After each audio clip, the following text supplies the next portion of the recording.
오늘 밤부터 보름 동안 뒷마당 장독대에 절대 가지 마시오. 한 번이라도 들춰보시면 그동안 쌓인 것이 모두 사라질 것이오. 비바람 치는 늦가을 밤, 가난한 옹기장이 노부부의 집을 떠나던 한 노승이 그 한마디를 남기고 안개 속으로 사라지셨습니다.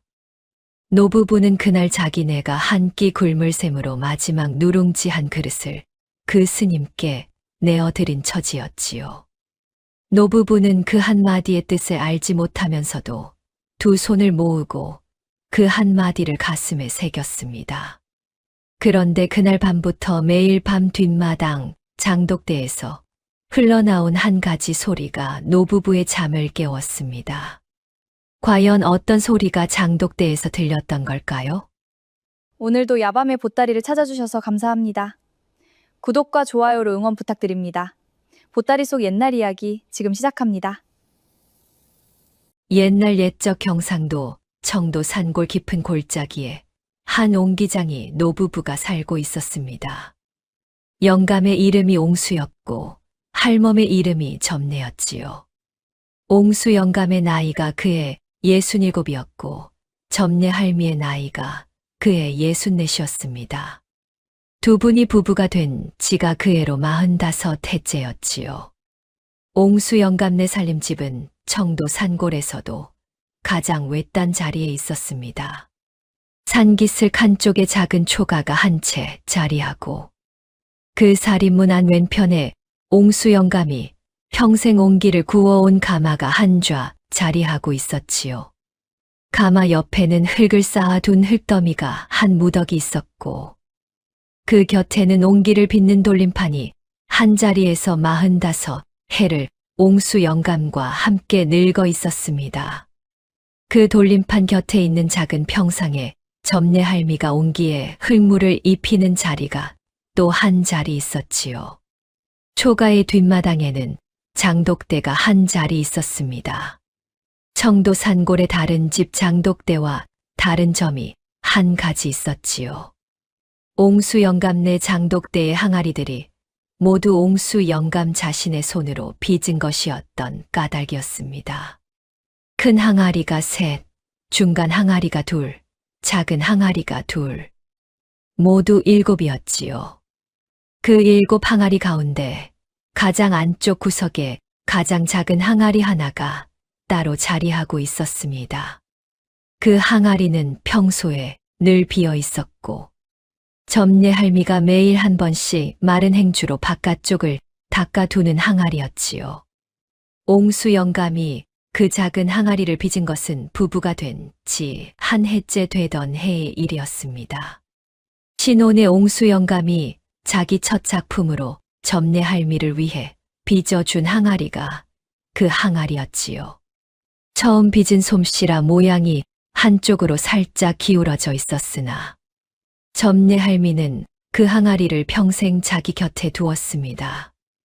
45해 동안 그 작은 항아리는 비어 있었지요.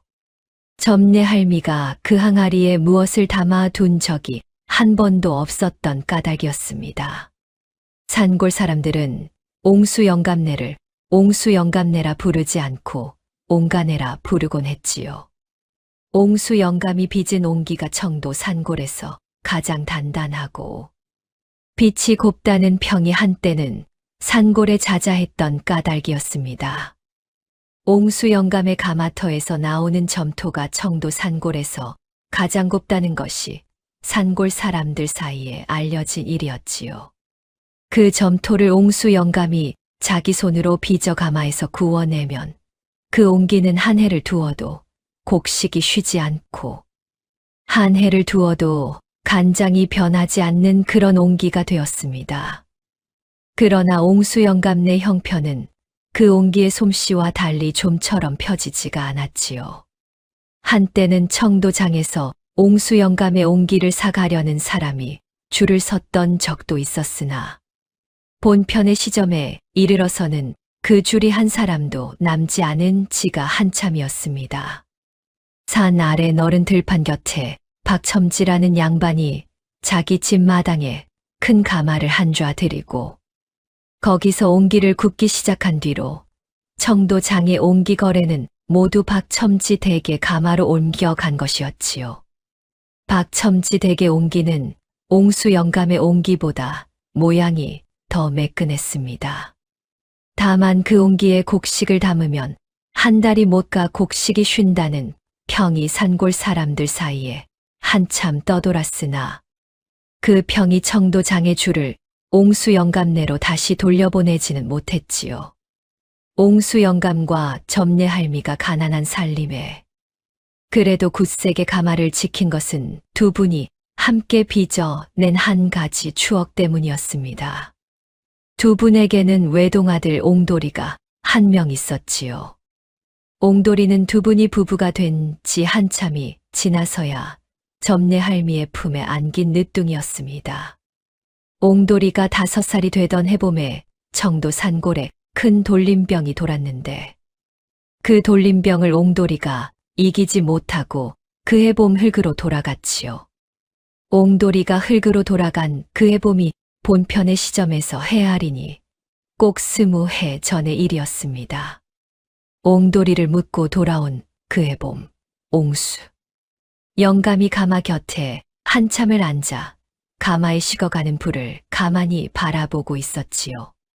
점례 할미가 그 곁에 앉아 옹수 영감의 손을 두 손으로 감싸 쥐었습니다. 옹수 영감의 거친 손이 점례 할미의 두 손 안에서 작은 떨림을 토해냈지요. 임자, 내 손이 못나서 우리 옹돌이를 못 살린 것이요. 영감 손이 못난 게 아닙니다. 영감. 영감 손은 흙을 빚어 그릇을 만드는 손이지 사람의 목숨을 살리는 손이 아닌 것이지요. 우리 옹돌이는 흙으로 돌아가서 또 다른 자리에서 다른 모양으로 다시 살아날 거예요. 점례 할미의 그 한마디에 옹수 영감이 자리에서 깊은 한숨을 토하고 다시 가마에 불을 피우셨습니다. 그날 이후로 옹수 영감과 점례 할미는 옹돌이의 이름을 입에 올리지 않으셨지요. 다만 매년 봄이 되면 두 분이 함께 산 한쪽의 옹돌이 무덤에 가서 잡초를 뽑고 한 그릇에 떡을 올리고 오는 일을 한 번도 걸은 적이 없으셨습니다. 본편의 늦가을, 옹수 영감네 살림은 그해 들어 가장 어려운 가을을 지나고 있었지요. 가마에 불을 피운 지가 그 해로 2달이 넘도록 지나 있었고 가마 곁에 쌓아둔 흙더미는 비를 맞고 굳어버린 채 손길이 닿지 않은 지 한참이었습니다. 청도장에서 옹기가 팔리지 않으니 가마에 새로 불을 피울 양식값이 없었지요. 옹수 영감은 가마 곁에 평상에 앉아 자기 옆에 비어있는 작은 옹기 한 점을 한 번씩 가만히 들여다보곤 하셨습니다. 그 옹기는 본디 점례 할미가 곡식을 한 줌 담아 두던 옹기였으나 그해 가을이 되도록 그 옹기에 곡식이 한 줌도 들어있지 않은 날이 한 달째였지요. 점례 할미는 그날도 자기 목에 걸고 있던 작은 박씨 하나를 손가락 끝으로 만지작거리고 있었습니다. 그 박씨는 점례 할미가 시집올 때 자기 어머니께서 점례 할미의 목에 끈에 꿰어 걸어 주신 박씨였지요. 점례 할미의 어머니께서 점례 할미를 시집 보내시며 한 마디를 남기셨던 것이 그 박씨와 함께 점례 할미의 마음에 평생 자리하고 있었습니다. 점례야, 사람이 욕심을 비우면 복이 차오르고 욕심을 채우려 하면 복이 사라지느니라. 이 박씨를 늘 목에 걸고 다니면서 욕심이 차오를 때마다 박씨를 만지작거리거라. 박씨처럼 비어있는 사람의 마음에만 큰 복이 자리하느니라. 점례 할미의 어머니께서 그 한마디를 남기시고 흙으로 돌아가신 지가 그 해로 40해가 넘었지요. 점례 할미는 그 박씨를 40해가 넘도록 자기 목에 걸고 다니셨습니다. 시집살이가 어려울 때에도 옹돌이가 흙으로 돌아갔을 때에도 가마에 불을 피우지 못해 점례 할미가 죽을 끓일 양식이 없을 때에도 점례 할미는 자기 어머니의 그 한마디를 가슴에 새기며 박씨를 한 번씩 만지작거리고 살아오셨지요. 그날 늦가을 저녁 점례 할미가 박씨를 만지작거리며 자기 부엌의 무쇠솥을 열어보았습니다. 솥 안에는 그날 아침 끓여둔 누룽지 한 그릇이 자리하고 있었지요. 그 누룽지는 옹수 영감과 점례 할미가 그날 저녁의 마지막 한 끼로 같이 나누어 먹으려고 점례 할미가 더 끓여둔 것이었습니다. 그러나 그 누룽지를 들여다보던 점례 할미가 가만히 한숨을 내쉬셨지요. 내일 아침은 또 뭘 끓여야 한단 말인고. 점례 할미가 그 한마디를 자기 마음 속에서 흘리시며 부엌의 무쇠솥을 다시 닫으셨습니다. 그러는 동안 살인문 밖에서 한 가지 바람이 산을 타고 내려오는 소리가 들렸지요. 늦가을의 산바람이 옹수 영감네 살인문을 흔들고 지나가는 소리였습니다. 산골 어딘가에서 비가 내리기 시작하는 소리도 그 바람에 섞여 있었지요. 점례 할미가 부엌에서 고개를 들어 살인문 쪽을 가만히 바라보았습니다.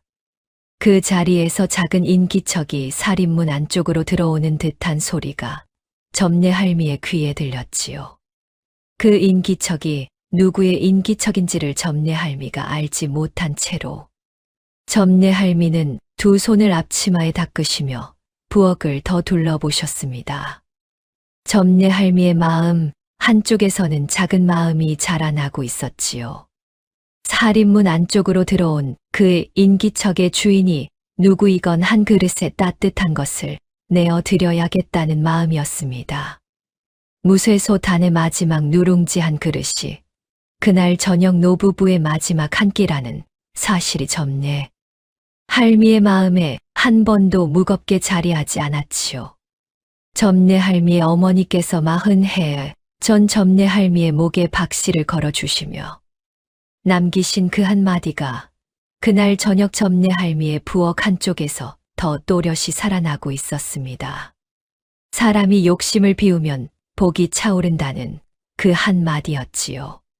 점례 할미는 그 한마디의 뜻을 40해 동안 한 번도 의심한 적이 없으셨습니다. 다만 그날 저녁 점례 할미의 손길이 무쇠솥의 누룽지 한 그릇을 향해 가는 그 발걸음이 산골 깊은 골짜기에 자리한 한 가지 무서운 비밀의 시작이 될 줄은 점례 할미는 아직 짐작도 하지 못하셨지요. 옹수 영감네 살인문 안쪽으로 들어온 그 인기척의 주인은 동네 처녀분이었습니다. 분이는 옹수 영감네 옆집 산골에 사는 13살 처녀였지요.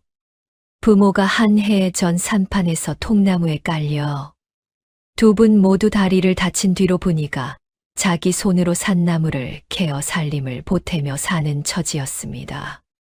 분이의 두 갈래 딴 머리 위로 늦가을 비가 한 방울씩 떨어지고 있었지요. 분이는 자기 손에 들고 있던 빈 광주리를 흔들어 보며 살인문 안쪽으로 발을 들여놓았습니다. 할머니, 저예요. 분이에요. 점례 할미가 부엌에서 미소를 지으며 마당으로 나오셨지요. 분이야, 이 비 오는 저녁에 어찌 왔느냐? 너희 부모님은 좀 어떠시냐? 엄마는 다리가 좀 나아져서 자리에서 일어나 앉기는 하셨는데 아빠는 아직도 자리에 누워 계세요. 산나물도 캘 게 마땅찮아서 오늘은 한 광주리도 못 채웠어요. 분이의 빈 광주리를 점례 할미가 들여다보았습니다. 광주리 한쪽 구석에 작은 도라지 두어 뿌리와 더덕 한 뿌리가 외로이 자리하고 있었지요. 점례 할미가 그 광주리를 가만히 매만지시고는 분이의 작은 어깨를 토닥여 주셨습니다. 분이야, 그 도라지 한 뿌리만 우리 할미한테 좀 떼어 주거라. 우리 할미가 오늘 저녁에 도라지 한 뿌리만 있으면 무쇠솥에 좋은 국물을 한 그릇 끓일 수 있단다. 할머니, 도라지 두 뿌리 다 드려도 돼요. 어차피 청도장에 가져가도 한 푼도 안 쳐주는 거려. 분이가 광주리에서 도라지 2뿌리를 가만히 꺼내어 점례 할미의 손에 쥐어 주었지요. 점례 할미가 그 도라지를 받아 들고 부엌으로 돌아가시려는 차에 분이가 한마디를 더 흘려주었습니다. 할머니, 박첨지 댁 길 서방이 산 아래 마을에서 그러는데요. 우리 할아버지 가마터에 박첨지 댁 사람이 곧 다시 올 거래요. 보름이 다 되어 가는데 빚이 안 갚아진다고요. 점례 할미가 그 한마디를 듣고 자리에서 잠시 발걸음을 멈추셨지요. 점례 할미의 손에 든 도라지 2뿌리가 가만히 흔들렸습니다. 점례 할미는 그러나 곧 다시 미소를 지으며 분이의 어깨를 더 토닥여 주셨지요. 분이야, 그 말은 우리 할미가 알고 있느니라. 박첨지 어른께서 우리 영감님 가마터를 한참 전부터 노리고 계시지. 그러나 우리 영감님 가마터를 박첨지 어른께 내어드릴 일은 없을 것이니 너는 걱정 말거라. 분이가 자기 빈 광주리를 흔들며 살인문 밖으로 다시 나갔습니다. 점례 할미는 분이가 산모퉁이 너머로 사라질 때까지 살인문 앞에 서서 가만히 분이의 뒷모습을 바라보고 계셨지요. 옹수 영감이 박첨지에게 진 빚이 처음 시작된 것은 본편의 시점에서 해아리니 7해 전의 일이었습니다. 그해 봄 옹수 영감의 가마가 무너졌지요. 가마의 기둥이 한쪽으로 한꺼번에 기울어지면서 가마 안에 있던 옹기 20점이 모두 깨어진 사고가 있었습니다. 그 가마를 새로 보수하는데 단량의 양식 값이 들었지요. 옹수 영감은 그 단량을 마련할 길이 없어 산 아래 마을의 박첨지를 찾아갔습니다. 박첨지가 그 자리에서 단량을 옹수 영감에게 빌려주셨지요. 옹수 노친 이 단량은 한 해 안에 갚으면 이자를 한 푼도 받지 않을 것이요. 그러나 한 해를 넘기면 이자가 한 달에 한 냥씩 늘어날 것이요. 그것이 빚이라는 것이요. 박첨지의 그 한마디를 옹수 영감이 그 자리에서 깊이 새겨 들으셨습니다. 옹수 영감은 그해 안에 그 단량을 갚을 작정이셨지요. 그러나 그해 가을에 청도 산골에 큰 가뭄이 들었고 그해 옹수 영감 내의 옹기 거래가 평소의 절반에도 미치지 않았습니다. 옹수 영감은 그해의 단량의 빚 가운데 한 냥만을 박첨지에게 갚을 수 있었지요. 그 다음 해부터 옹수 영감의 빚에 한 달에 한 냥씩의 이자가 붙기 시작하였습니다. 옹수 영감과 점례 할미는 그 다음 6해 동안 매년 한 냥씩을 박첨지에게 갚았으나 이자가 한 달에 한 냥씩 늘어가는 까닭에 빚은 줄어들지 않고 오히려 늘어갔지요. 본편의 시점에 이르렀을 때 옹수 영감이 박첨지에게 진 빚은 본디다 냥에서 시작한 것이 어느덧 12냥으로 늘어나 있었습니다. 한 달 전에 박첨지가 옹수 영감네 살인문 앞에 직접 와서 마지막 통첩을 한 일이 있었지요. 옹수 놓친 보름 안에 12냥을 한꺼번에 갚지 못하시면 그 가마터를 내가 압류하리다. 그 가마터 한쪽의 흙이 청도 산골에서 가장 곱다는 것을 자네도 알 것이오. 그 흙을 우리 박가 댁 가마에 가져다 쓰면 우리 박가 댁의 옹기가 한 단계 위의 옹기가 될 것이오. 박첨지의 그 한마디가 옹수 영감의 가슴 한쪽에 가시처럼 박혀 있었습니다. 옹수 영감의 가마터에 흙은 옹수 영감이 평생을 빚어온 옹기의 뿌리였지요. 그 흙을 박첨지에게 빼앗긴다는 것은 옹수 영감이 평생의 옹기를 한꺼번에 빼앗긴다는 뜻이었습니다. 옹수 영감은 그 한 달을 가마 곁에 평상에 앉아 가마에 식어가는 불을 한참씩 가만히 바라보고 계셨지요. 박첨지의 마지막 통첩으로부터 보름이 다 되어가는 그날 저녁이었습니다. 점례 할미가 분이의 도라지 2뿌리를 받아 부엌으로 돌아가시던 그 시간에 옹수 영감은 가마 곁에 평상에 앉아 자기 옆에 작은 옹기 한 점을 한 번씩 들여다보고 계셨지요. 점례 할미가 부엌에서 도라지를 씻고 무쇠, 솥에 누룽지 한 그릇 곁에 올려두는 동안 산골에 비가 점점 굵어지기 시작했습니다. 저녁 무렵에 옹수 영감이 가마 곁에서 일어나 안채로 들어오셨지요. 점례 할미가 부엌에서 한 그릇에 누룽지에 도라지, 국물 한 국자를 부어 옹수 영감의 앞에 가만히 놓으셨습니다. 영감, 오늘은 누룽지 한 그릇이 우리 둘의 마지막이에요. 그래도 도라지 한 뿌리를 분이가 가져다 줘서 누룽지에 도라지, 국물을 한 국자 부어봤어요. 임자, 누룽지 한 그릇이 어찌 두 사람의 마지막일 수 있단 말이오. 한 그릇이 두 사람의 한 평생의 끝일 수는 없는 일이지요. 우리는 내일도 한 그릇을 함께 나누어 먹을 것이니 너무 무거이 두지 마시오. 옹수 영감이 점례 할미의 손을 두 손으로 감싸 주셨지요. 점례 할미가 그 손길에 잠시 두 눈을 감으셨다가 다시 미소를 지으셨습니다. 두 분이 누룽지 한 그릇을 사이에 두고 막 숟가락을 들려 하던 그 순간이었지요. 살인문 밖에서 한 가지 짚히는 소리가 들렸습니다. 누군가가 살인문을 가만히 두드리는 소리였지요. 점례 할미가 자리에서 먼저 일어나 살인문 쪽으로 가셨습니다. 살인문 너머의 그 인기척이 누구의 것인지가 점례 할미의 마음에 작은 의문이 자리했지요. 산 아래 마을에서 산골의 옹수 영감네 살인문까지. 비가 굵어진 늦가을 저녁에 올라올 사람이 그 시간에는 흔치 않은 까닭이었습니다. 점례 할미가 살인문에 손을 가만히 얹고 한마디를 가만히 흘리셨지요. 미시오. 살인문 너머에서 한 가지 가는 목소리가 답이 들려왔습니다. 동양 온중이요, 할멈. 점례 할미가 그 한마디를 듣고 살인문을 활짝 열어드렸지요. 살인문 너머에 한 노승이 한 분 서 계셨습니다. 흰 눈썹이 길게 늘어진 70대의 노승이셨고, 다 해진 잿빛 장삼에 한 손에는 길게 다른 지팡이를 들고 계셨지요. 노승의 두 발은 집신을 신고 계셨으나 그 집신에 흙이 한 점도 묻어 있지 않은 것이 점례 할미의 눈에 자리하고 지나갔습니다.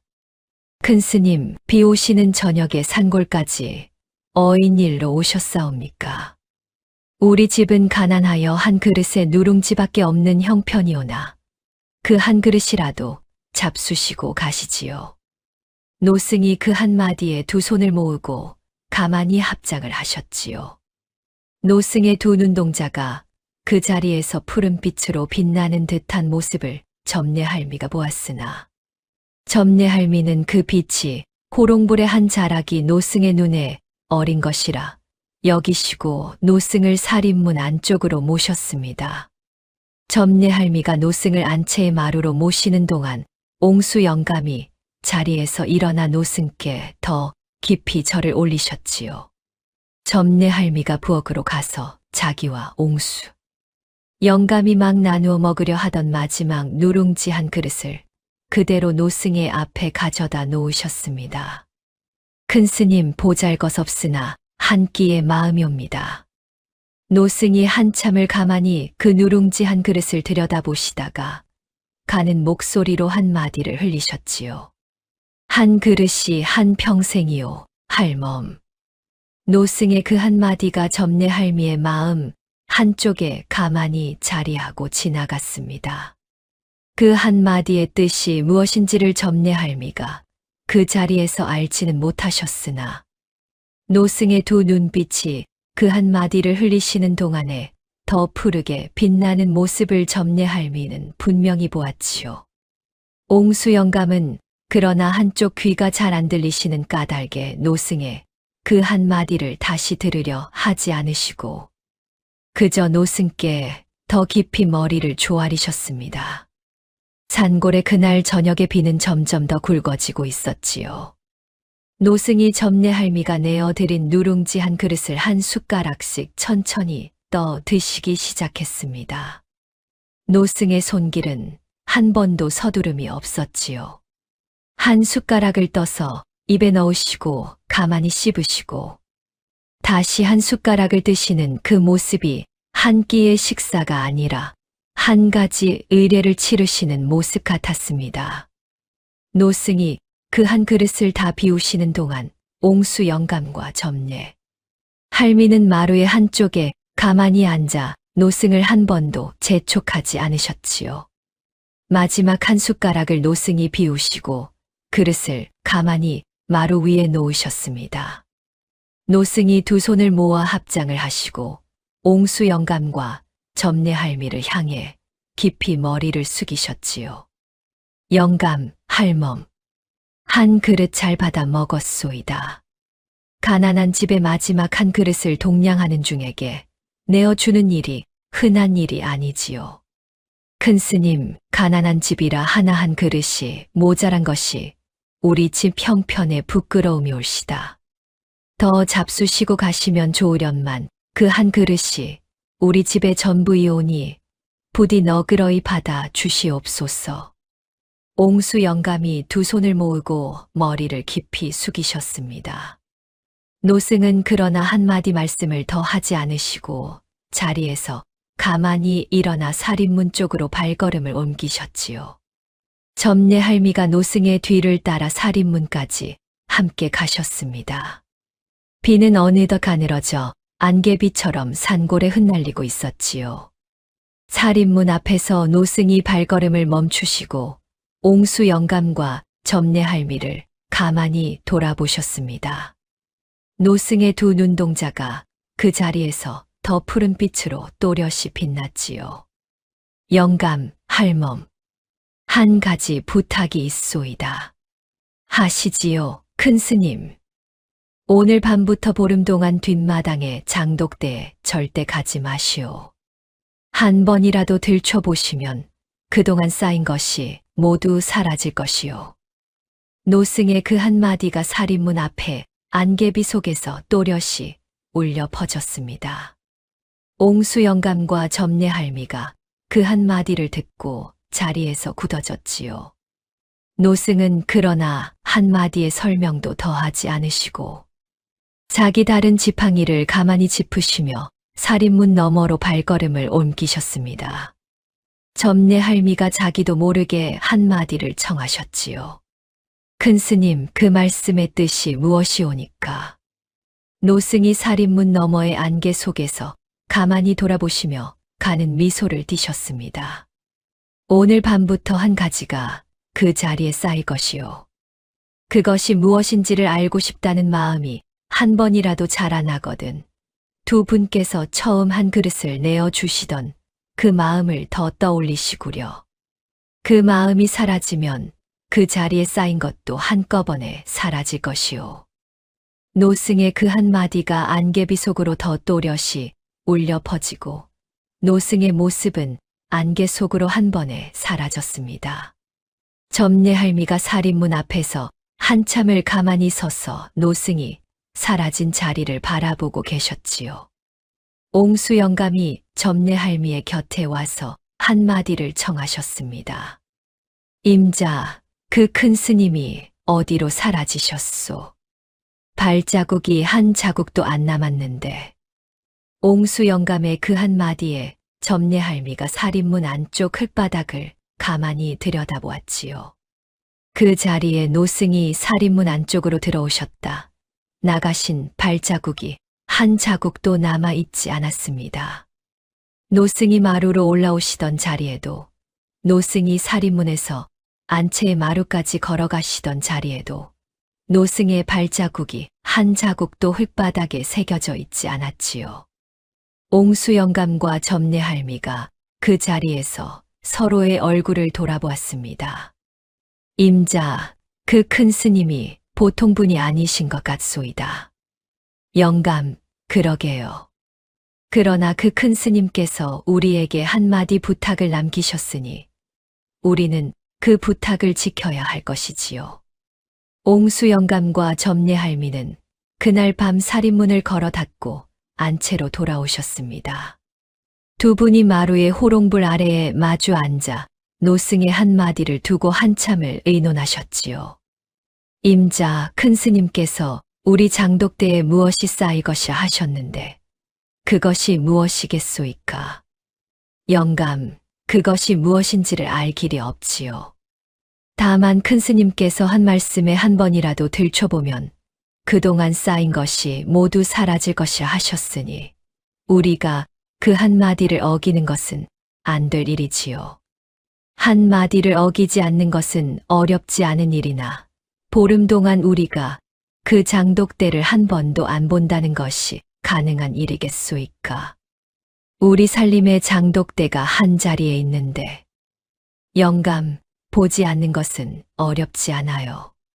다만 알고 싶다는 마음이 한 번이라도 자라나거든 큰 스님께서 우리에게 처음 한 그릇을 내어 드리던 그 마음을 떠올리라 하셨지요. 그 마음을 떠올린다는 것은 우리가 한 그릇을 큰 스님께 내어 드릴 때에 우리가 무엇을 바라며 내어 드린 것이 아니라는 사실을 떠올리는 일이에요. 우리가 한 그릇을 내어 드리고 그 자리에서 한 가지를 바랐다면 그 한 그릇은 진짜 한 그릇이 아니라 흥정이 되는 것이지요. 큰 스님은 우리가 그 한 그릇을 흥정으로 만들지 말라 하신 거예요. 점례 할미의 그 한마디에 옹수 영감이 자리에서 가만히 고개를 끄덕이셨습니다. 옹수 영감은 점례 할미의 그 한마디 뜻을 단번에 알아들으셨지요.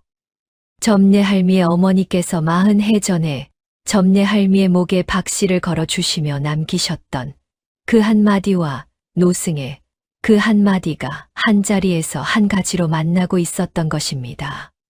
사람이 욕심을 비우면 복이 차오르고 욕심을 채우려 하면 복이 사라진다는 한마디였지요.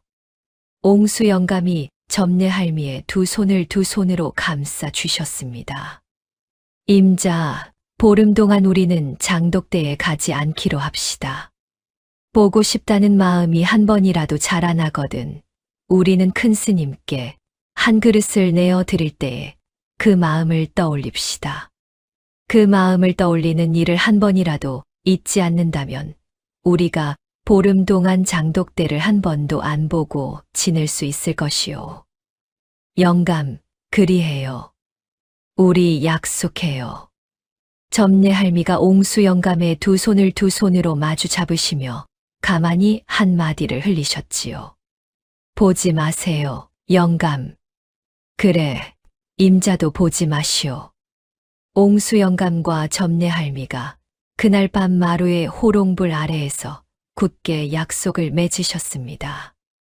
두 분의 맞잡은 두 손 사이에 점례 할미의 박씨 목걸이가 가만히 흔들렸지요.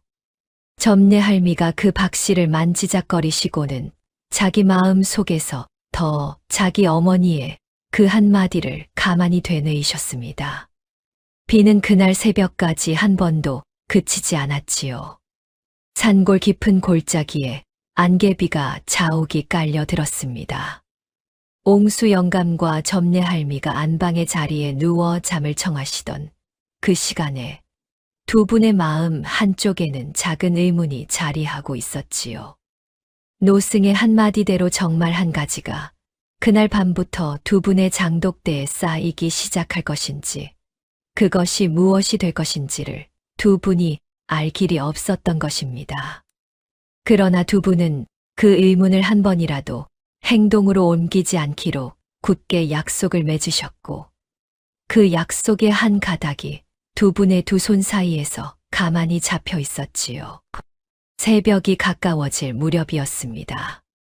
안방에서 잠을 청하시던 점례 할미의 귀에 작은 소리가 들려왔지요. 뒷마당의 장독대 쪽에서 가는 소리가 들리는 듯한 인상이었습니다.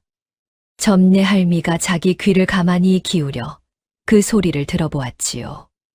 그 소리는 한 알의 무엇이 한 항아리의 바닥에 가만히 떨어지는 듯한 소리였습니다. 또 한 번 그러더니 한참 뒤에 다시 한 번. 또. 더. 그 소리는 그렇게 한 번씩 한 번씩 새벽이 되도록 가만히 이어졌지요.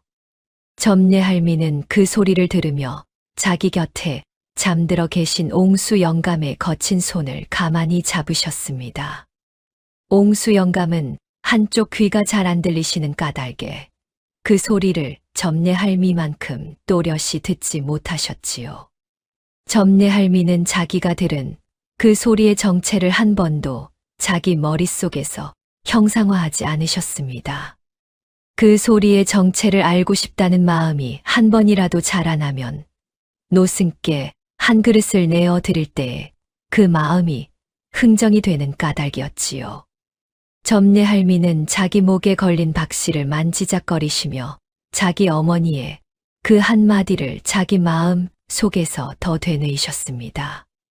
산골의 그날 새벽이 깊어지고 새벽이 다시 풀려 아침이 되었을 때 점례 할미가 자리에서 일어나 부엌으로 가시는 길의 뒷마당의 장독대 쪽으로 시선을 두지 않으시려 자기 두 눈을 가만히 내리뜨고 안채의 마루를 지나셨지요.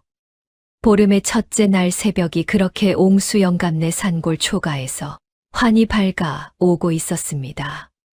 보름의 첫째 날이 그렇게 환히 밝았습니다.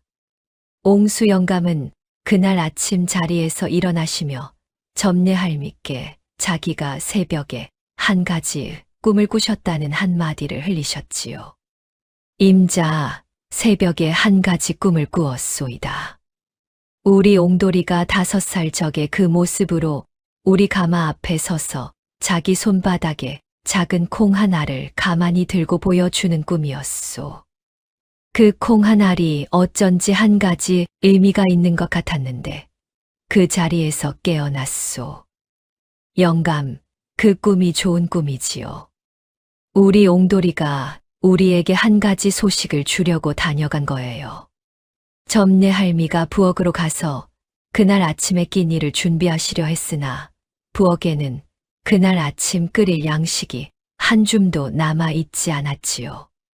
어젯밤 마지막 누룽지 한 그릇을 노승께 모두 내어드린 까닭이었습니다. 점례 할미는 부엌의 한쪽 구석에 비어있는 작은 옹기 한 점을 가만히 들여다보고는 자기 두 손으로 그 옹기를 빈 채로 들어보았지요. 빈 옹기가 점례 할미의 두 손 안에서 가벼이 흔들렸습니다. 그 시각에 사리문 밖에서 한 가지 인기척이 들렸지요. 분이가 자기 광주리를 한 손에 들고 사립문 안쪽으로 들어오고 있었습니다. 분이의 광주리에는 그날 아침 분이가 산비탈에서 캐어온 칡뿌리 한 뿌리와 도토리 한 줌이 자리하고 있었지요. 할머니, 오늘은 칡뿌리를 한 뿌리 캤어요. 칡뿌리는 좀 떫지만 가루로 갈아서 죽을 끓이면 한 끼 양식이 돼요. 우리 엄마가 아빠 자리에 누우시면 늘 끓여주시던 거예요. 분이야, 이 산골에 칡뿌리가 자랐단 말이냐. 너희 엄마는 어떻게 그 자리를 아셨더냐. 우리 엄마가 옛날에 우리 할머니께 배우셨대요. 우리 할머니는 가난한 집에 시집 오셨던 분이라 산나물 캐는 솜씨가 청도 산골에서 1등이셨다고 하셨어요. 분이가 칡뿌리 한 뿌리를 점례 할미의 두 손에 가만히 쥐어주고는 광주리에서 도토리 한 줌도 함께 꺼내어 마루 위에 놓아 주었지요. 점례 할미가 자리에서 분이를 가만히 안아주셨습니다. 분이의 두 갈래 딴 머리가 점례 할미의 두 팔 안에서 작게 흔들렸지요. 분이야, 너의 손길이 우리 노부부의 한 끼를 살리는구나. 할머니, 우리 엄마도 그러셨어요. 한 끼를 굶을 때마다 우리 엄마가 그러셨어요. 한 끼를 굶고 한 사람을 살리는 것이 한 끼를 채우고 한 사람을 굶기는 것보다 더 큰 끼니라고요. 분이의 그 한마디를 점례 할미가 가만히 들으시고는 다시 분이를 가만히 안아주셨습니다. 점례 할미는 분이의 어머니가 누구의 가르침을 따라 그 한마디를 분이에게 들려주셨는지를 알지 못하셨으나 그 한마디의 뿌리가 점례할미 자신의 어머니의 한마디와 한자리에서 만나고 있다는 것을 점례할미는 가슴 깊은 곳에서 느끼고 계셨지요. 분이가 그날 아침 광주리를 흔들며 다시 살인문 밖으로 나갔습니다. 분이가 떠난 뒤 점례할미는 칡뿌리를 깨끗이 씻으셨지요. 칡뿌리를 가루로 갈고 도토리를 빻아 가루를 내어 그 두 가루를 함께 죽을 끓이셨습니다. 그 죽이 그날 옹수 영감과 점례할미의 한 끼였지요.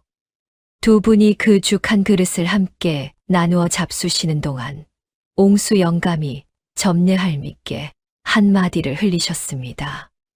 임자, 어젯밤 새벽에 무슨 소리를 들었소이까? 영감, 들었어요. 한 알이 한 항아리의 바닥에 가만히 떨어지는 듯한 소리였어요. 떨어지고 한참 뒤에 다시 떨어지고 그 소리가 새벽 내내 한 번씩 들렸어요. 임자, 그 소리가 무엇이었소이까? 영감, 그것을 알고 싶다는 마음이 한 번이라도 자라나면 한 그릇이 흥정이 된다 하셨지요. 우리는 그 소리의 정체를 한 번도 머릿속에서 형상화하지 마요. 그저 한 알이 떨어지는 소리, 그것뿐이에요. 옹수 영감이 점례할미의 그 한마디에 가만히 고개를 끄덕이셨지요. 두 분이 그 죽 한 그릇을 비우시고 옹수 영감이 가마 곁에 평상으로 가셨습니다. 점례할미는 부엌의 무쇠솥을 가만히 닦으시고 마루로 나가시는 길에 뒷마당에 장독대 쪽으로 한 번도 시선을 두지 않으시려 두 눈을 가만히 내리뜨신 채로 안채의 마루를 가로지르셨지요. 둘째 날의 밤이 되었습니다. 그날 밤 안방에 누우신 점례할미의 귀에 한 가지 다른 소리가 들려왔지요. 어젯밤에 한 알 떨어지는 소리가 아니라 한 줄기의 물이 한 항아리에 가만히 차오르는 듯한 소리였습니다. 졸졸. 한 번. 그리고 또 한참 뒤에 졸졸. 또 한 번.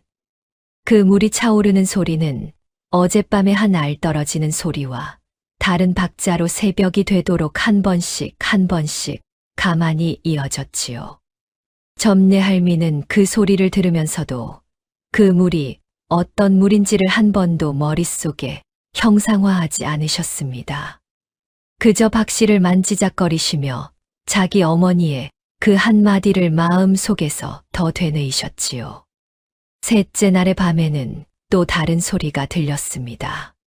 한 가닥의 바람이 한 항아리의 안쪽에서 가만히 도는 듯한 소리였지요. 휘잉. 그러나 그 바람 소리는 살인문 밖의 산바람 소리가 아니라 분명 뒷마당의 장독대 쪽에서 가만히 도는 소리였습니다. 점례할미는 그 바람 소리를 듣고 자기 손이 그 자리에서 떨리는 것을 자기 두 손을 모아 가만히 누르시고 그 소리를 새벽까지 가만히 들으셨지요. 넷째 날의 밤에는 한 가지 더 다른 소리가 들렸습니다. 한 줌의 흙이 한 항아리의 바닥에 가만히 쌓이는 듯한 소리였지요. 스르르. 한 번. 또 스르르. 더. 그 소리는 어쩐지 가장 두꺼운 소리였습니다. 한 알이 떨어지는 소리도 아니고, 한 줄기의 물이 차오르는 소리도 아니고, 한 가닥의 바람이 도는 소리도 아닌 한 줌의 흙이 가만히 쌓이는 소리. 점례할미는 그 소리를 들으며 자기 곁에 누우신 옹수 영감의 거친 손을 두 손으로 가만히 잡으셨지요. 다섯째 날의 낮에 살인문 앞에서 한 가지 다른 인기척이 들렸습니다. 그 인기척은 분이의 인기척이 아니었지요. 살인문 밖에서 한 사내의 짙은 갈색 두루마기 자락이 흔들리고 있었습니다. 박첨지의 마름 길 서방이었지요. 길 서방이 한 손에 자기의 빗장부를 들고 살인문 안쪽으로 발을 들였습니다. 옹수 영감 어른, 첨지 어른께서 보내신 마지막 통첩이 오니 한번 들어주시기 바랍니다. 보름이 다 되어 가는데 12냥의 빚이 한 푼도 갚아지지 않았다 하시며 첨지 어른께서 다음 보름이 끝나는 그날에 직접 가마터를 보러 오시겠다 하셨소이다. 그날까지 12냥을 한꺼번에 갚지 못하시면 가마터는 첨지 어른께서 압류하시겠다 하셨지요. 길 서방의 그 한마디가 살인문 안쪽의 마당에서 무겁게 울렸습니다. 옹수 영감이 가마 곁에 평상에서 자리에서 일어나 길 서방을 향해 한마디 답을 올리셨지요. 길 서방, 우리는 보름이 끝나는 그날에 더 첨지 어른을 직접 뵙고 사정을 청하리다. 우리 가마터는 우리 평생의 자리이요. 한꺼번에 내어드릴 수 있는 자리가 아니란 것을 첨지 어른께서도 알아주실 일이요. 영감 어른, 청은 청이고 빚은 빚이지요. 청도 산골에 빚 한 번 안 갚고 사정이라는 것만으로 가마터를 지킨 사람이 한 명도 없었소이다. 길 서방이 자기 빚장부를 흔들며 살인문 밖으로 나갔지요. 길 서방의 짙은 갈색 두루마기 자락이 산모퉁이 너머로 사라지는 모습을 옹수 영감이 가마 곁에 평상에서 가만히 바라보고 계셨습니다. 옹수 영감의 거친 손이 자기 가마에 식어있는 진흙 위에 가만히 놓였지요. 평생의 가마터가 보름이 끝나는 그날에 박첨지의 손에 넘어갈 수도 있다는 사실이 옹수 영감의 가슴 한쪽에 무겁게 자리하고 있었습니다. 그날 저녁에 분이가 다시 광주리를 들고 살인문 안쪽으로 들어왔지요. 분이의 광주리에는 그날 도라지 2뿌리와 더덕 1뿌리가 자리하고 있었습니다. 분이가 점례 할미의 2손에 그 산나물을 가만히 쥐어드리고는 한마디를 가만히 흘렸지요. 할머니, 오늘 산 아래 마을의 길 서방 어른이 그러시던데요. 청도 산골에 한 가지 이상한 소문이 돌고 있대요. 어떤 집의 뒷마당 장독대에서 매일 밤 이상한 소리가 들린다는 소문이래요. 그게 무슨 소문이래요, 할머니? 분이의 그 한마디에 점례 할미가 자리에서 발걸음을 멈추셨지요. 점례 할미의 얼굴에 작은 그늘이 비치셨습니다. 점례 할미는 자기네의 그 일을 분이에게 한 번도 입에 올리신 적이 없었으나 그 소문이 어찌하여 산 아래 마을의 길 서방의 귀에까지 들어갔는지가 점례 할미의 마음 한쪽에 작은 의문으로 자리했지요. 분이야, 그 소문이 어디에서 시작된 소문이라더냐? 잘 모르겠어요, 할머니.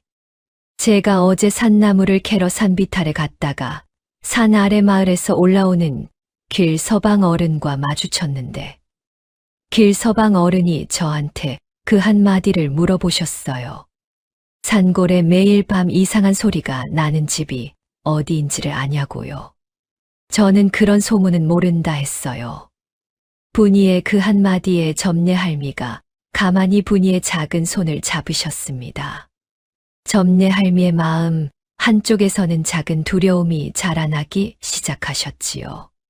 길 서방의 귀에 그 소문이 한 번이라도 들어갔다면 그 소문이 박첨지의 귀에까지 들어가는 일은 시간이 걸리지 않을 일이었습니다. 박첨지가 그 소문을 들으면 박첨지의 욕심이 그 자리에 자리 잡을 것이고 박첨지의 욕심이 자리 잡으면 박첨지가 그 자리를 그냥 두지 않을 것이라는 한 가지 사실이 점례 할미의 마음 한쪽에서 또렷이 자리하고 있었지요.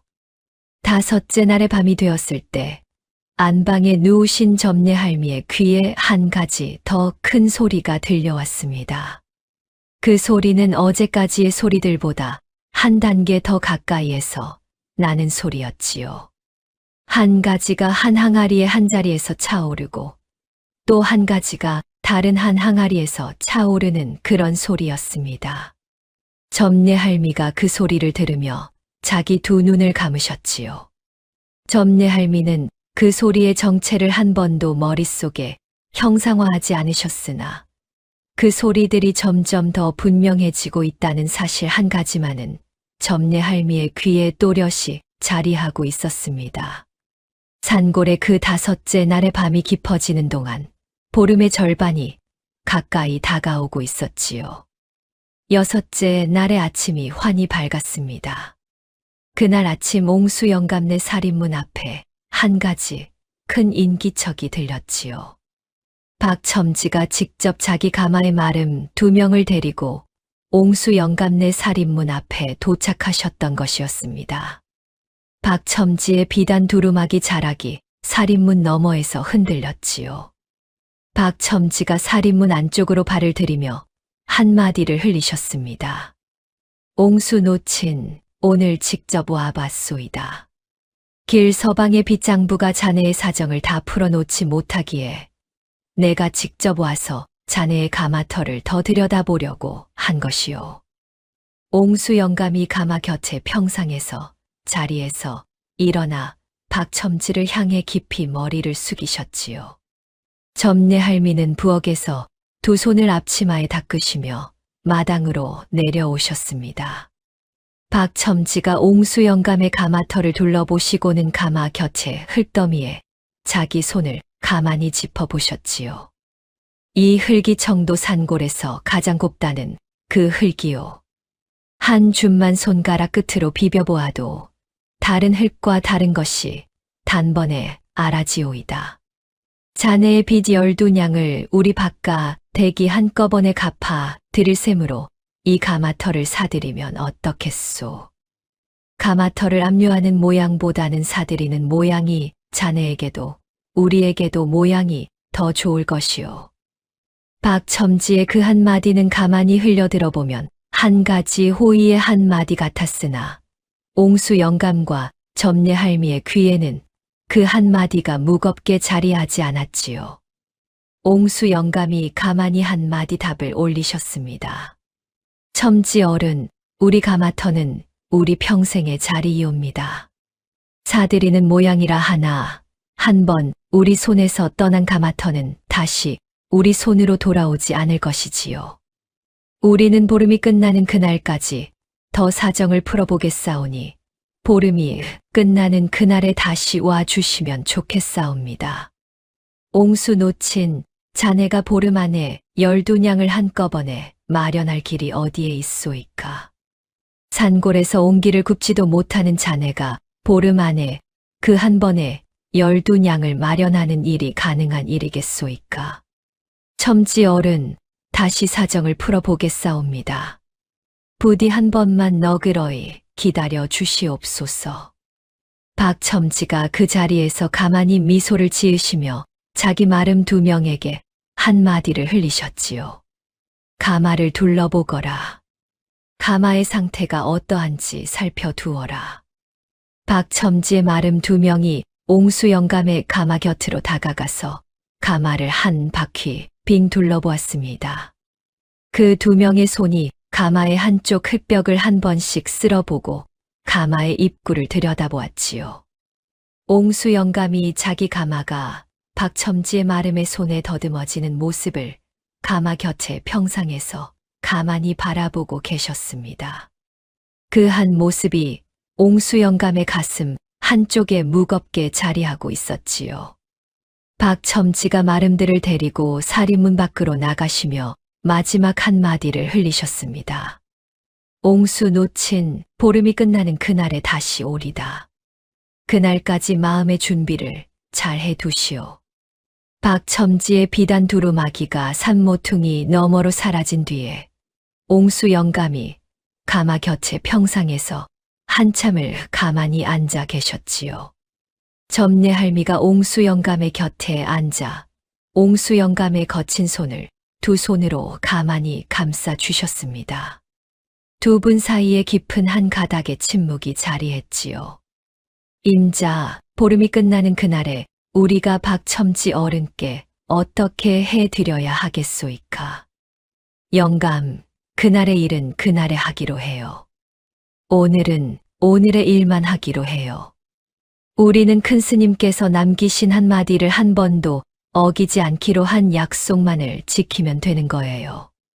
점례 할미의 그 한마디가 옹수 영감의 가슴 한쪽에서 가만히 자리했지요.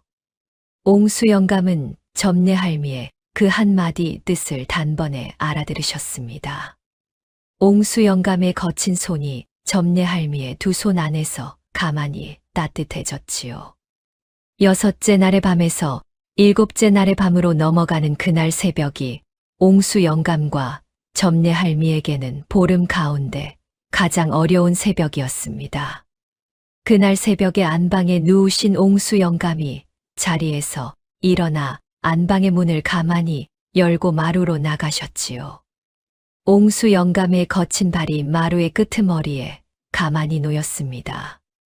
마루의 끄트머리에서 뒷마당의 장독대까지는 5걸음의 거리였지요. 옹수 영감의 한쪽 귀에도 그날 새벽에 그 소리가 또렷이 들리고 있었습니다. 그 소리는 한 알 한 알의 한 가지가 한 항아리의 안쪽에서 가만히 차오르는 소리였지요. 옹수 영감이 자리에서 가만히 일어나 마루를 가로지르려 하시는 그 순간이었습니다. 점례 할미가 안방의 자리에서 자기 곁에 옹수 영감이 안 계시는 것을 알아채시고 자리에서 일어나셨지요. 점례 할미가 안방의 문을 가만히 열고 마루로 나가셨을 때 옹수 영감이 마루의 끄트머리에서 뒷마당의 장독대 쪽으로 한 발을 내디디시려 하고 계셨습니다.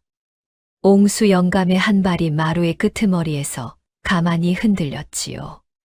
점례 할미가 가만히 옹수 영감의 거친 손을 두 손으로 잡으셨습니다.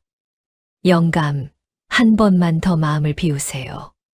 점례 할미의 그 한마디에 옹수 영감이 자리에서 멈추셨지요. 옹수 영감의 거친 손이 점례 할미의 두 손 안에서 가만히 떨고 있었습니다. 옹수 영감이 자기 한 발을 가만히 다시 거두시며 점례 할미를 향해 깊이 머리를 숙이셨지요. 임자, 내가 마음을 잘못 먹을 뻔하였소이다. 그 소리를 한 번이라도 직접 보고 싶다는 마음이 자라나서 내가 자리에서 일어났던 것이요. 영감, 마음이 자라나는 것은 어쩔 수 없는 일이지요. 다만 그 마음이 자라날 때마다 우리는 한 번씩 그 마음을 다시 비워주는 거예요. 그 일을 우리가 보름 동안 한 번도 거르지 않으면 그날의 일이 잘 풀릴 거예요. 점례 할미가 옹수 영감의 거친 손을 더 두 손으로 감싸 주시고는 안방으로 다시 모셨습니다. 두 분이 안방의 자리에 다시 누우셨지요. 점례 할미가 자기 목에 걸린 박씨를 가만히 만지작거리시며 자기 어머니의 그 한마디를 더 마음 속에서 되뇌이셨습니다. 그 새벽의 장독대 쪽 소리는 새벽이 끝날 때까지 한 번도 멈추지 않았으나 옹수 영감과 점례 할미는 그 소리를 한 번도 자기 머릿속에서 형상화하지 않으셨지요. 8째 날과 9째 날과 10째 날이 그렇게 한 번씩 가만히 지나갔습니다. 그 사흘 동안 매일 밤의 소리는 점점 더 분명해져 갔고 매일 낮의 분이는 매일 한 광주리씩 산나물을 가져다 주며 노부부의 한 끼를 살려주셨지요. 그러나 분이가 매일 한 번씩 가져다 주는 한마디의 소문은 점점 더 무거워지고 있었습니다. 청도산 아래 마을에서 박첨지가 옹수 영감네 장독대의 소문을 들었다는 한마디였지요. 할머니, 길서방 어른이 어제 우리 마을에 왔는데요. 박첨지 어른께서 옹수 영감 댁의 장독대 소문을 들으셨다 하셨대요. 박첨지 어른께서 옹수 영감 댁의 가마터에 한 가지 보물이 묻혀 있는 것이 아니냐 하시며 그 자리를 들여다보고 싶다 하셨대요. 분이야, 그 한마디는 우리 할미가 알고 있느니라. 다만 너는 박첨지 어른의 한마디를 들으면 한 번도 우리 할미한테 와서 다시 옮기지 말 거라. 너의 어린 입으로 그 한마디를 더 옮기는 일이 너에게 화가 될 수도 있느니라. 할머니, 알았어요. 저는 한 번도 그 한마디를 다른 어른들 앞에서 옮기지 않을게요. 분이가 자기 광주리를 흔들며 살인문 밖으로 다시 나갔지요. 점례 할미가 살인문 앞에서 분이의 뒷모습이 산모퉁이 너머로 사라질 때까지 가만히 바라보고 계셨습니다. 점례 할미의 마음 한쪽에서는 작은 두려움이 점점 더 자라나고 있었지요. 박첨지가 자기네 가마터에 한 가지 보물이 묻혀 있다는 의심을 자리에 두기 시작하였다면 박첨지가 보름이 끝나는 그날까지 더 자기네 가마터를 들여다보러 올 일이 분명한 까닭이었습니다. 11째 날과 12째 날의 밤이 그렇게 한 번씩 가만히 지나갔습니다.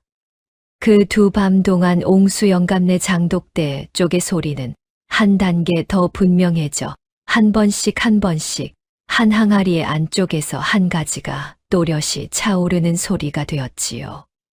점례 할미는 그 소리를 들으시며 한 번씩 자기 박씨를 만지작거리시고 자기 어머니의 그 한마디를 마음속에서 더 되뇌이셨습니다. 옹수 영감은 점례 할미의 곁에서 한 번도 자리에서 일어나지 않으시고 점례 할미의 거친 손을 두 손으로 가만히 잡고 계셨지요. 13째 날의 저녁이었습니다. 분이가 그날 저녁 살인문 안쪽으로 들어오면서 한마디 더 무거운 소문을 흘리셨지요. 할머니, 박첨지 어른께서 오늘 길서방 어른께 한마디를 하셨대요. 오늘 밤에 길서방 어른이 옹수 영감댁에 살피러 가시랍니다. 옹수 영감댁의 장독대에서 매일 밤 어떤 소리가 나는지를 자기 두 귀로 직접 들어보시고 박첨지 어른께 보고하시랍니다. 분이의 그 한마디에 점례 할미가 자리에서 굳어지셨지요. 점례 할미의 마음 한쪽에 한 가지 무거운 두려움이 또렷이 자리하고 있었습니다. 박첨지가 자기 마름 길서방을 옹수 영감네에 살피러 보내신다는 것은 박첨지의 의심이 형상화되기 시작하셨다는 뜻이었지요. 길서방이 그 자리에서 매일 밤의 소리를 자기 두 귀로 직접 들어보시고 박첨지에게 보고하시면 박첨지의 다음 한 수가 어떤 한 수가 될지가 그 자리에서 결정될 것이었습니다. 13째 날의 그날 밤 살인문 밖에서 한 가지 가만한 인기척이 들리는 듯 했습니다. 그 인기척은 분이의 인기척이 아니었지요. 점례 할미가 안방의 문 너머로 가만히 그 인기척을 들으시며 자기 박씨를 더 꼭 쥐셨습니다. 그 인기척은 한참을 살인문 밖에서 가만히 머무르다가 가만히 사라졌지요. 그러나 점례 할미의 마음 한쪽에서는 그 인기척이 다시 살인문 안쪽으로 들어올 것이라는 한 가지 사실이 또렷이 자리하고 있었습니다. 보름의 마지막 두 밤이 가까이 다가오고 있었지요. 14째 날의 새벽이 풀려 아침이 되었을 때 살인문 앞 산길에 한 가닥 새로운 발자국이 어지럽게 남아 있었습니다. 그 발자국은 한 사내의 발자국이었지요. 분이가 그날 새벽 산나무를 캐러 산비탈로 올라가다가 그 발자국을 보고 옹수 영감네 살인문으로 다시 돌아왔습니다. 할머니, 살인문 밖 산길에 어른의 발자국이 한 가닥 어지러이 남아 있어요. 길서방 어른의 발자국 같아요. 어젯밤에 살인문 앞에 한참을 서서 우리 할머니 댁을 들여다보다 가신 것 같아요. 분이의 그 한마디에 점례 할미가 자리에서 굳어지셨지요. 어젯밤에 그 인기척이 길서방의 인기척이었다는 사실이 또렷이 자리했습니다. 길서방이 그 자리에서 매일 밤의 소리를 자기 두 귀로 들어보고 갔다는 뜻이었지요. 점례 할미가 자기 두 손을 앞치마에 닦으시며 깊이 한숨을 내쉬셨습니다. 분이야, 오늘은 너 일찍 너의 살림집으로 돌아가거라. 우리 할미는 오늘 한 가지 일이 있을 것 같으니 너는 우리 할미 곁에 한 번도 가까이 오지 말거라. 할머니, 무슨 일이 있어요? 한 가지 일이 있을 것 같다는 것뿐이다. 너는 일찍 돌아가서 너희 부모님 곁에 가만히 앉아 있어 다오. 한 가지 일이 풀리면 우리 할미가 너를 부르마. 분이가 자기 광주리를 가만히 흔들며 살인문 밖으로 다시 나갔지요. 점례 할미는 분이가 산모퉁이 너머로 사라지는 모습을 가만히 바라보고는 옹수 영감의 곁으로 가셨습니다. 옹수 영감이 가마 곁에 평상에서 점례 할미의 안색을 들여다보셨지요. 임자, 무슨 일이 있소이까? 영감, 오늘 밤에 박첨지 어른께서 우리 살인문에 들이닥치실 것 같아요. 길서방 어른이 어젯밤에 우리 살인문 앞에 와서 매일 밤의 소리를 자기 두 귀로 들어보고 가신 것 같아요. 박첨지 어른께서 그 소리의 정체를 직접 보시려 하실 거예요. 점례 할미의 그 한마디에 옹수 영감이 자리에서 굳어지셨습니다. 옹수 영감은 자기 거친 손으로 자기 가마에 식어있는 진흙을 가만히 매만지셨지요. 평생의 가마털을 한꺼번에 빼앗기는 일도 무거운 일이었으나 점례 할미와 자기가 보름 동안 한 번도 어기지 않은 그 약속이 박첨지의 한 번의 욕심으로 한꺼번에 무너지는 일이 옹수 영감에게는 가장 무거운 일이었습니다. 임자, 그자가 들이닥치면 우리는 어찌해야 하겠소이까? 영감, 우리는 그자를 막아야 해요. 한 번이라도 막을 수 있는 데까지 막아야 해요. 그러나 그자가 우리 두 사람을 어쩌지 못하면 그자가 자기 손으로 장독대를 들춰보시는 일이 있을 거예요. 그 일이 있으면 그자는 그 자리에서 자기 욕심의 한 가지 결과를 보게 될 거예요. 임자, 자네는 큰 스님께서 남기신 그 한마디를 다시 떠올려 보았소이까. 영감, 큰 스님께서는 한 번이라도 우리가 들춰보면 그동안 쌓인 것이 모두 사라질 것이라 하셨지요. 그러나 그 한마디는 우리 두 사람에게 한 번 남기신 한마디예요. 다른 사람이 들춰보면 어찌 되는지를 큰 스님께서는 한 번도 말씀하지 않으셨어요.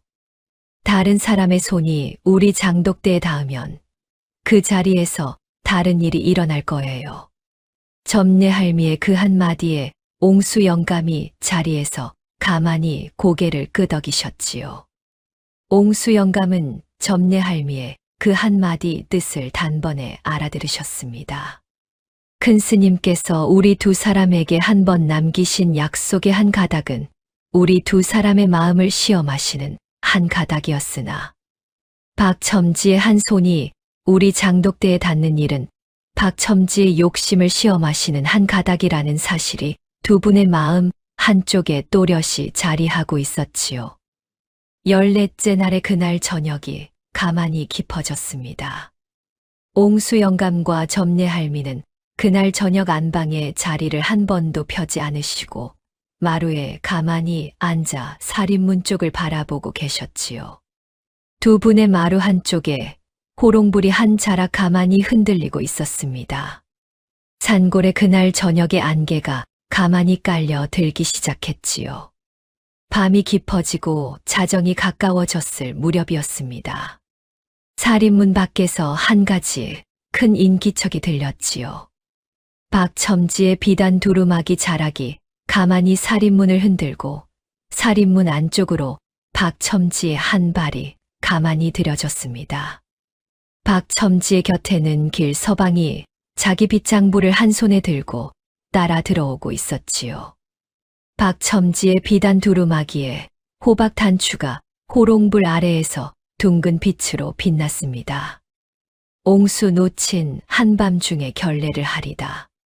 자네 댁의 장독대에서 매일 밤 한 가지 소리가 난다는 소문을 내가 들었기에 그 소리의 정체를 자네와 함께 살펴보러 왔소이다. 박첨지의 그 한마디가 마당 한가운데에서 무겁게 울렸지요.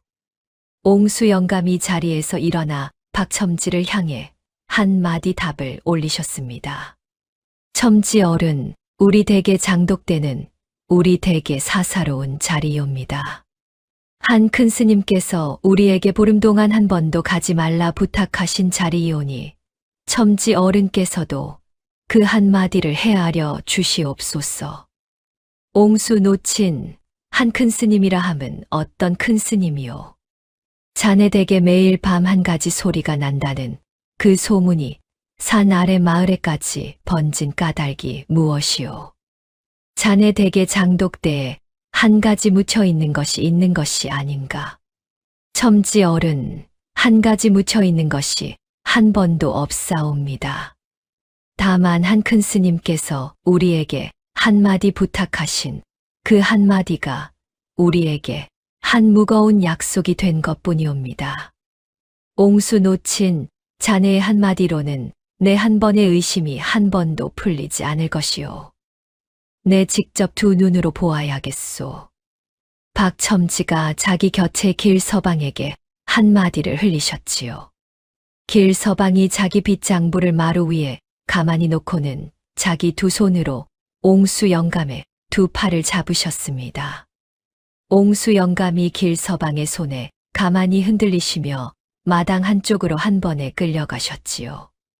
박첨지가 그 자리에서 더명을 내리셨습니다. 광에 두 사람을 묶어 두거라. 들춰보고 정체가 무엇인지를 알아낸 뒤에 풀어주리다. 길서방이 옹수 영감과 점례할미를 마당 한쪽의 광으로 끌고 가셨지요.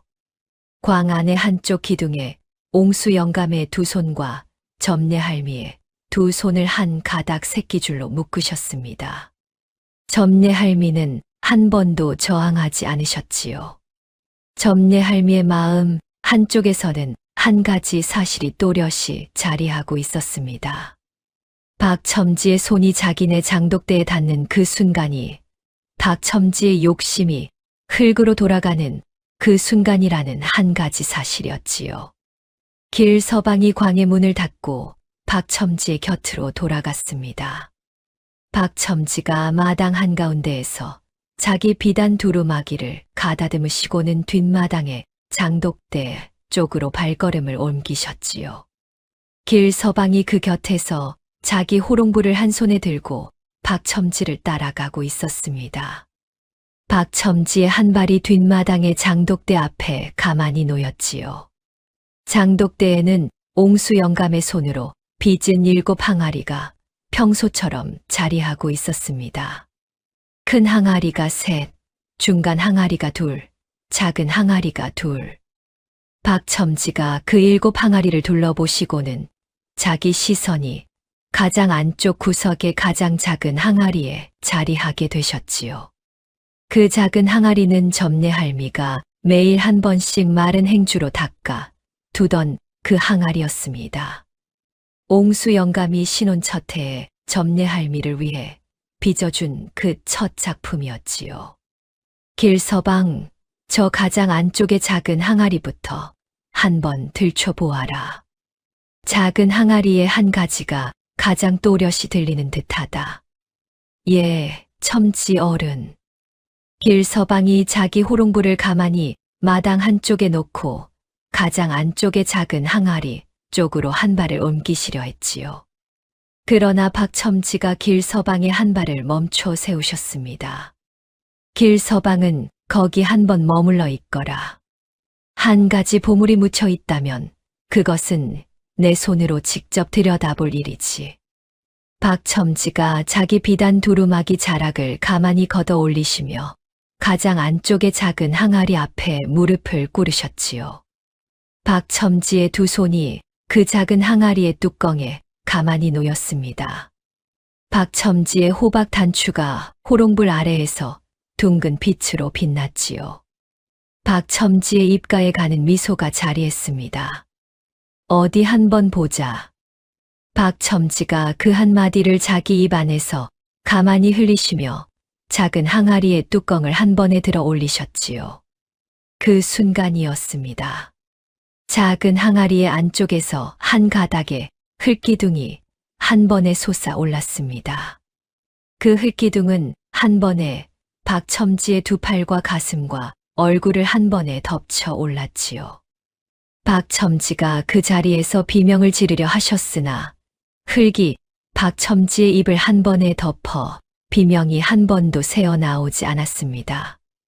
다른 6 항아리에서도 한꺼번에 흙기둥이 한 번씩 한 번씩 솟아올랐지요.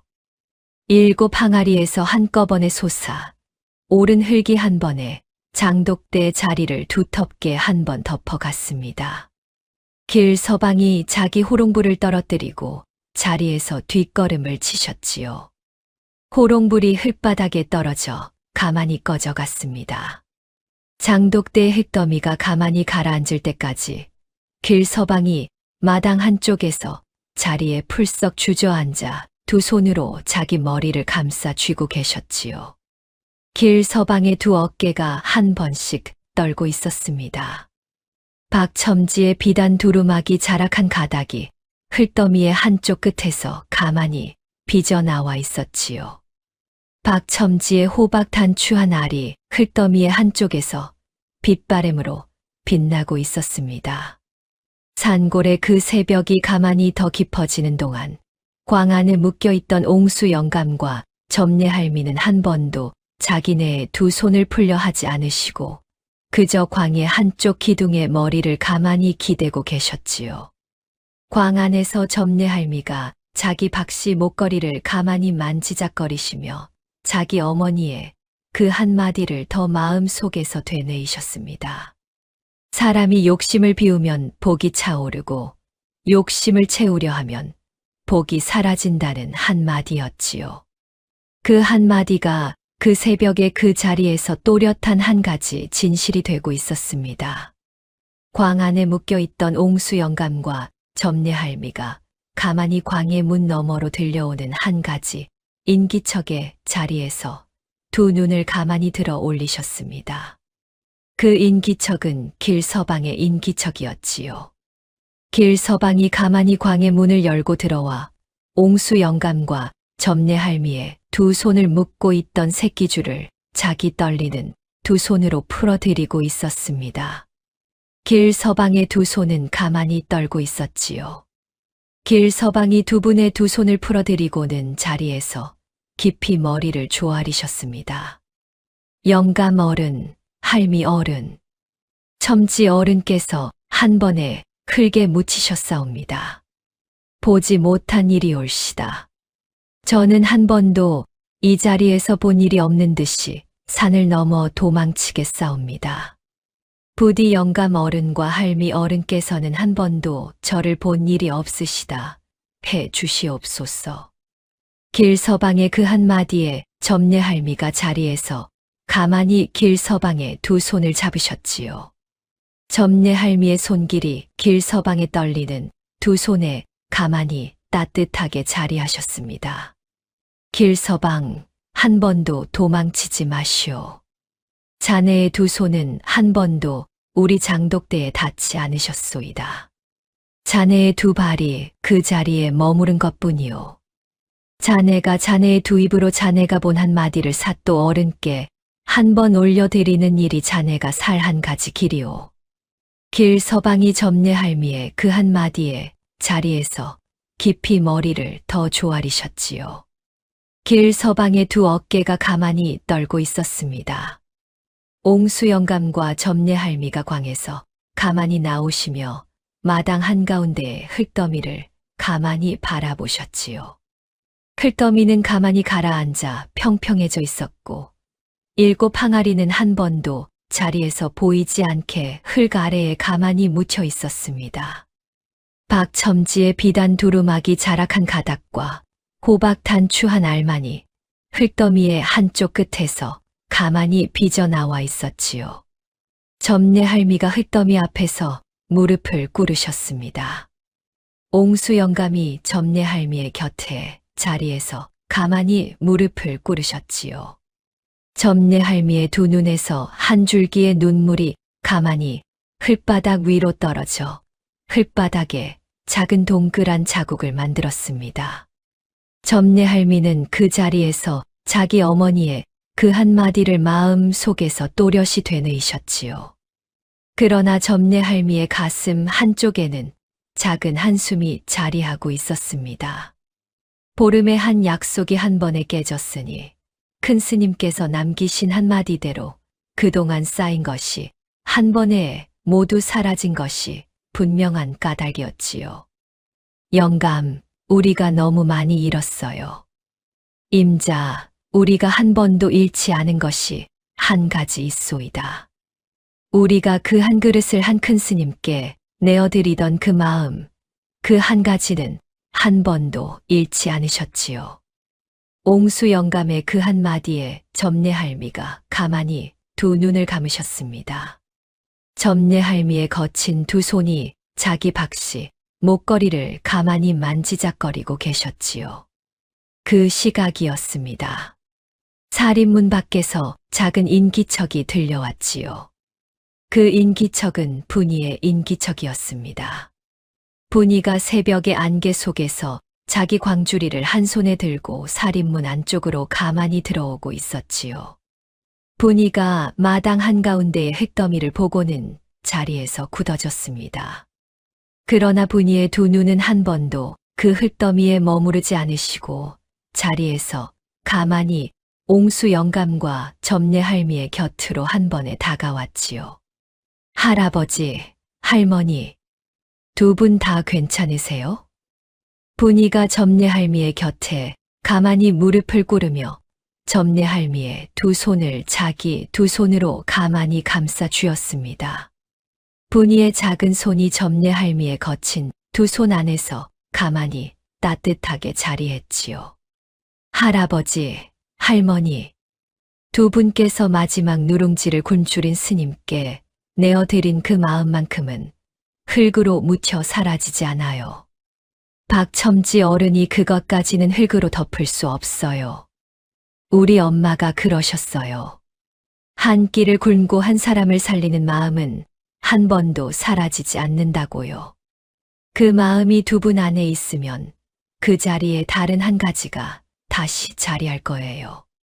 분이의 그 한마디에 점례 할미가 가만히 두 눈을 떠 분이를 보셨습니다. 분이의 두 갈래 닿은 머리 위로 새벽의 안개가 가만히 흩날리고 있었지요.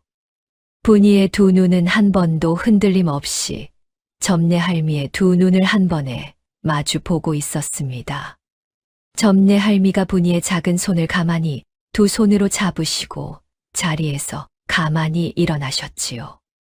분이야, 너의 그 한마디가 우리 할미의 한 가닥 마음을 다시 살려주는구나. 영감, 우리는 사또 어른을 부르러 가야겠어요. 박첨지 어른의 일은 사또 어른의 손에 풀리도록 해야겠어요. 옹수 영감이 자리에서 가만히 일어나 점례 할미의 곁에 머리를 깊이 숙이셨습니다. 분이가 자기 광주리를 가만히 마당 한쪽에 놓고는 자기 두 갈래 닿은 머리를 정돈하시고 산 아래 마을로 발걸음을 옮기셨지요.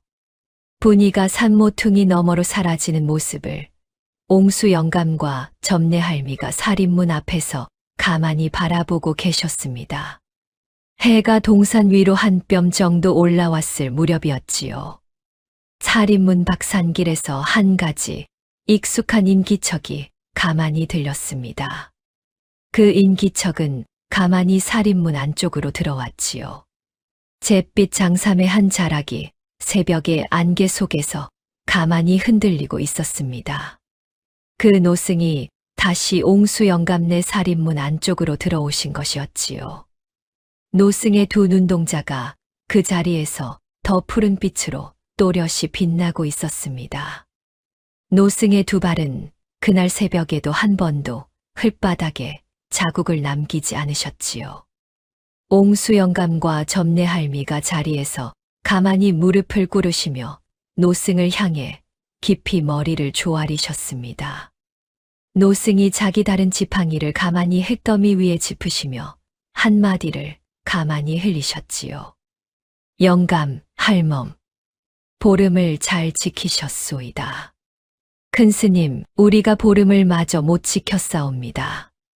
다른 사람의 손이 우리 장독대를 들춰본 까닭이옵니다. 할멈, 한 다른 사람의 손이 들춰본 것은 한 다른 사람의 한 가지 일이요. 두 분의 한 가지 일이 아닌 것이지요. 두 분께서는 한 번도 두 분의 두 손으로 그 자리를 들춰보지 않으셨으니 두 분의 보름의 한 약속은 깨끗이 지켜진 것이요.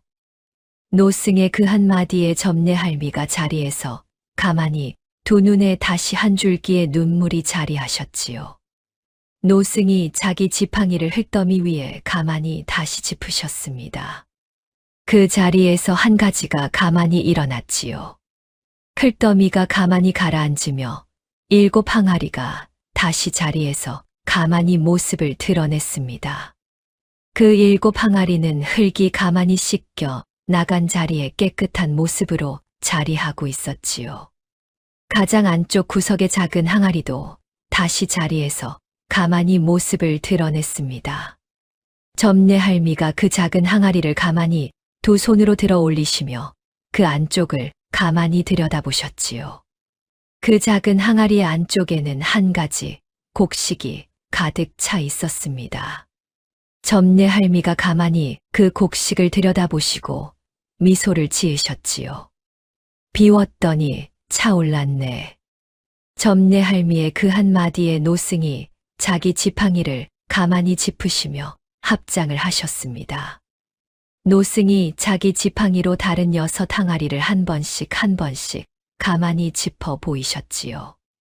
그 6 항아리의 안쪽에도 한 가지씩의 한 가지가 가득 차 있었습니다.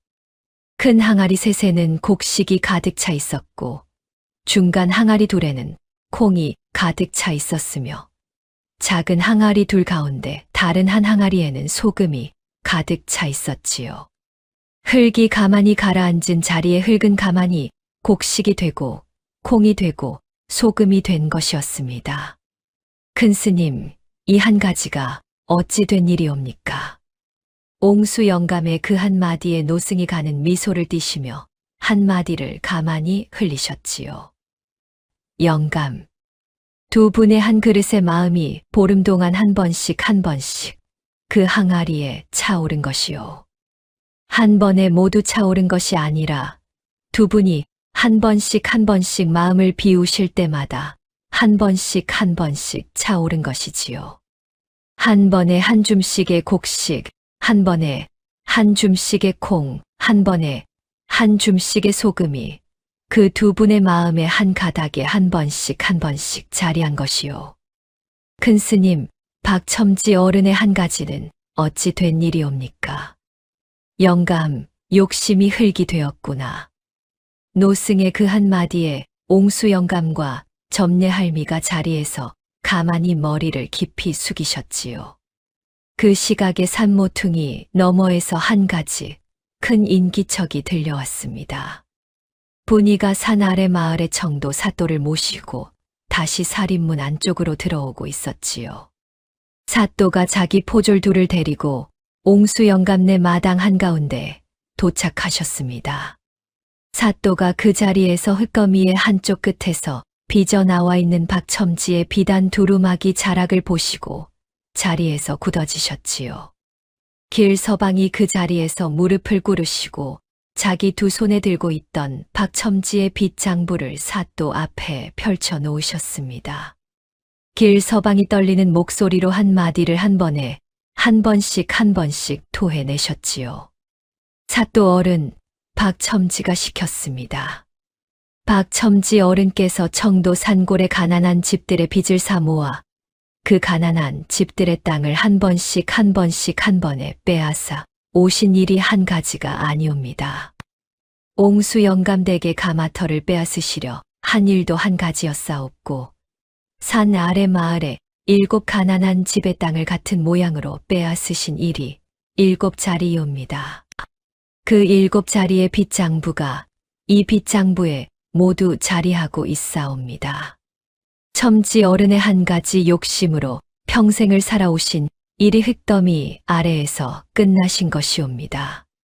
사또가 길서방의 빚장부를 한 장 가만히 넘겨보시고는 자기 단추를 가만히 굴리셨지요. 사또의 두 눈에 한 가지 진실이 또렷이 자리하고 있었습니다. 박첨지가 평생 청도 산골의 가난한 집들의 빚을 한 번씩 사모아 한 번씩 땅을 빼앗아 오신 일이 빚장부의 한 장에 또렷이 새겨져 있었던 것이지요.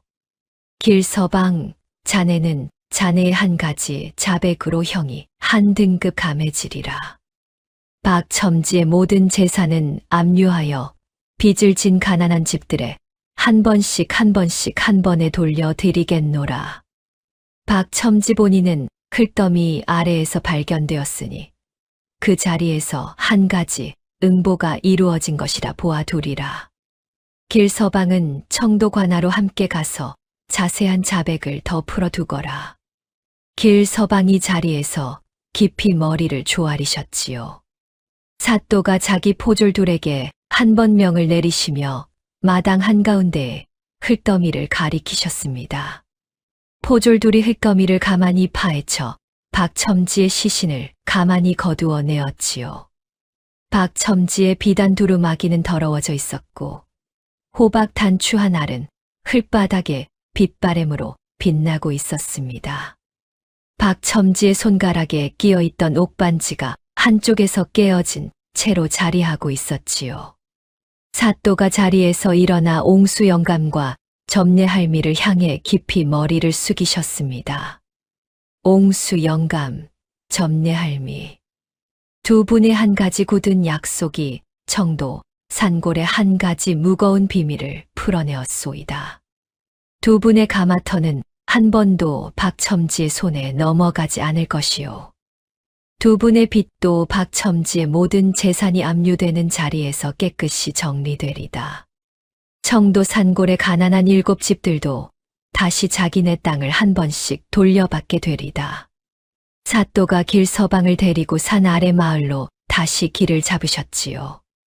노승은 그 자리에서 가만히 자기 지팡이를 짚으시고는 살인문 밖으로 더 발걸음을 옮기셨습니다. 노승의 잿빛 장삼이 새벽의 안개 속으로 가만히 사라지셨지요. 노승의 두 발은 그 마지막 발걸음에도 한 번도 흙바닥에 자국을 남기지 않으셨습니다. 옹수 영감과 점례 할미가 살인문 앞에서 가만히 두 손을 모으고 노승의 사라진 자리를 향해 깊이 머리를 조아리셨지요. 그렇게 또 한 달이 지나 청도 산골의 봄이 찾아왔습니다. 옹수 영감네 살인문 안쪽의 가마에 다시 불이 피어오르고 있었지요. 옹수 영감이 가마 곁에 평상에서 자기 거친 손으로 흙을 빚으시고 점례 할미가 그 곁에 작은 평상에 앉아 한 번 흙물을 한 번씩 옹기에 입혀 드리고 계셨습니다. 분이가 두 분의 곁에 자리에서 가만히 앉아 점례 할미의 손길을 가만히 들여다보고 있었지요.